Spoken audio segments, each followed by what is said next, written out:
목회자들이 가지고 있는 딜레마가 목회를 잘하고 싶은 거, 그게 현실적으로 굉장히 어려운 상황이 되었어요. 그러다 보니까 다들 마음이 이렇게 많이 무너진 거죠.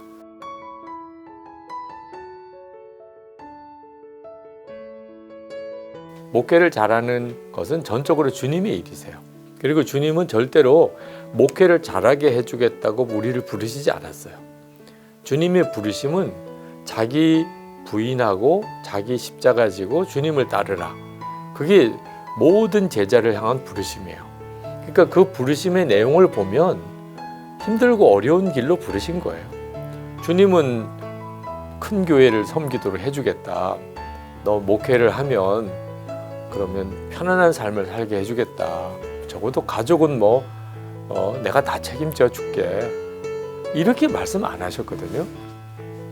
오히려 가족을 다 버리고 자기 생명까지 미워하고 나를 따르라고 말씀하셨을 정도니까. 목회자의 가장 중요한 자기 부름에 대한 확인은 주님과의 연합이에요. 그러니까 주님이 가시면 나도 가는 거고, 주님이 아주 어려운 길을 가시면 나도 어려운 길을 가는 거예요. 주님이 순교의 길을 가게 하시면 나도 순교의 길을 가는 거죠. 더 이상 내가 좋다 싫다가 없는 거예요. 단 하나, 어떤 길을 가든 주님이 함께 해주시겠다. 그거 하나가 모든 것보다도 더 큰 거예요. 목회자들이 주님과 함께 하는 것을 가장 귀한 일로 여길 수만 있다면 저는 한국교회 문제는 거기서 다 풀어진다고 싶어요. 그러니까 더 이상 목회자들이 힘들다, 어렵다, 괴롭다, 죽겠다 이런 말이 없어지게 돼요. 주님과 동행하는 것에 대해서 더욱 힘쓰면 돼요. 무슨 상황이든지 주님이 어떻게 하는 게 기뻐하실까?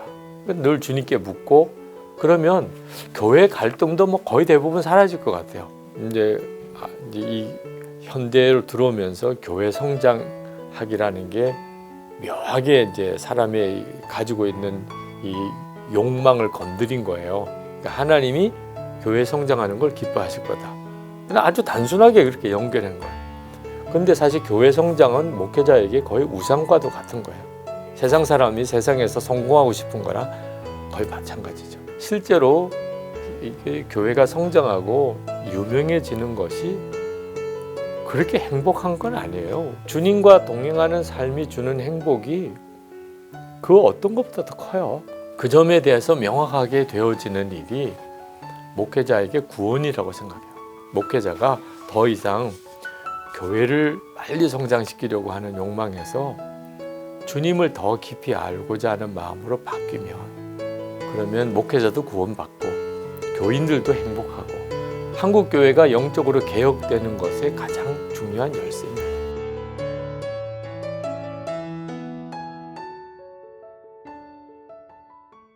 담임 목사님 은퇴하시고 후임 목사님이 세워지는 과정이 교회 자체적으로도 충격이 덜하고 사회적으로도 모범이 되고 그러지를 못하고 한국 교회가 그때마다 홍역을 알아요. 저 나름대로 가지고 있는 이유는 충분한 시간을 목사님의 은퇴에 대한 논의를 교회가 하지 않는 것. 그건 이제 은퇴하시는 목사님에게도 좀 부담될 수도 있다고 생각이 돼요. 교회에서도 목사님의 은퇴 이야기를 너무 일찍 거론하는 게 목사님에게 좀 죄스럽다는 느낌도 되고, 또 그게 그렇게 오랜 이야기를 할 문제야? 1년이나 2년 정도 그 정도도 충분하지 이렇게 생각들 하시는 것 같아요. 그러니까 이제 교회 안에 잠재적인 불만들이 생기게 돼요.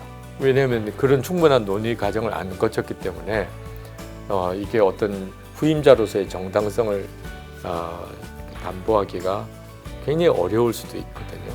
은퇴를 이제 위원회를 만들고 TF팀을 만들고 이렇게 진행해 나간 게 이제 7년째였는데, 그러니까 시간이 한 7년 정도쯤 남았으니까 다들 목사님 무슨 은퇴 준비를 지금부터 하세요 그러지만, 한 가지 분명한 거는 하고 싶은 이야기 다 해보세요. 후임 목사님에 대한 거, 은퇴 또 청빙에 대한 방식, 그러니까 다 하고 난 다음에 성령의 하나됨을 찾아서 만장일치를 구해가는 과정에서 그 이야기는 이게 교회에서 채택하기 어렵구나. 다 논의를 했고, 그리고 이제 다른 교회들도 다 찾아가 보게 되고, 그다음에 이제 중요한 거는 이제 어떤 사람을 택할 건가. 그래서 이제 좋은 분이라고 소개받은 경우 다 찾아가 보고 해당되는 분 다 인터넷 들어보고 교회 찾아가 보고 또 레포트 쓰고 또 투표도 해보고 뭐 너무나 교회 안에 큰 시험 없이 하나님이 이분으로 모아가시는구나 이렇게 된 거죠.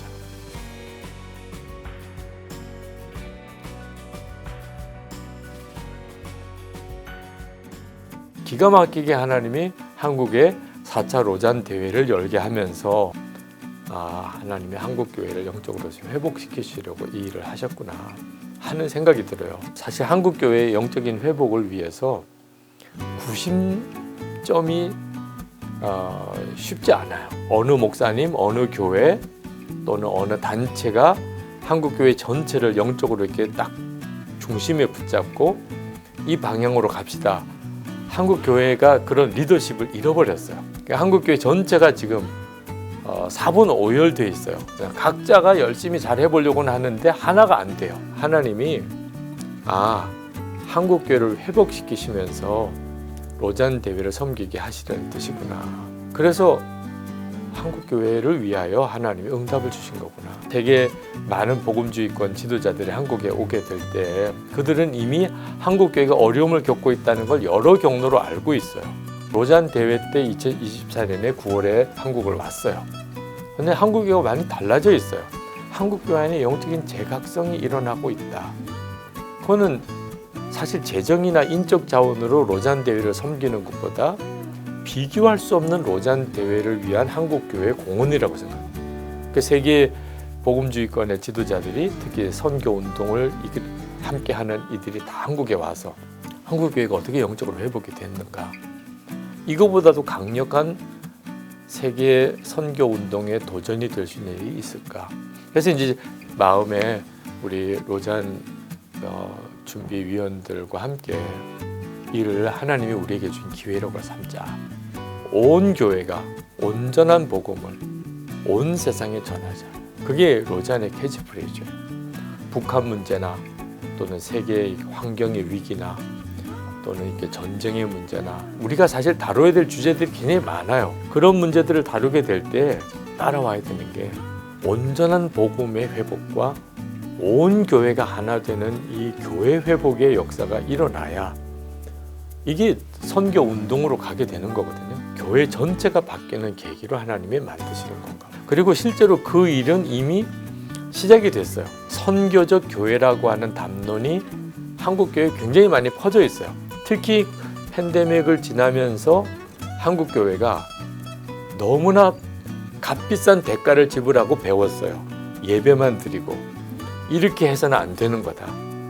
사회에 얼마나 망가지고 있고 어려워지는가 하는 거, 여기에 대한 책임의식을 가지지 않으면 어느 순간에 사회로부터 교회가 완전히 버림받을 수 있다. 한 영혼의 구원과 함께 우리가 사는 공동체 전체가 복음으로 하나가 되고 치유되고, 그러니까 이 문제를 다루는 것이 사실 로잔 정신이에요. 로잔 준비위원장의 책임을 맡겨주셨는데 제가 해야 될 2년 동안의 사실 과제이죠.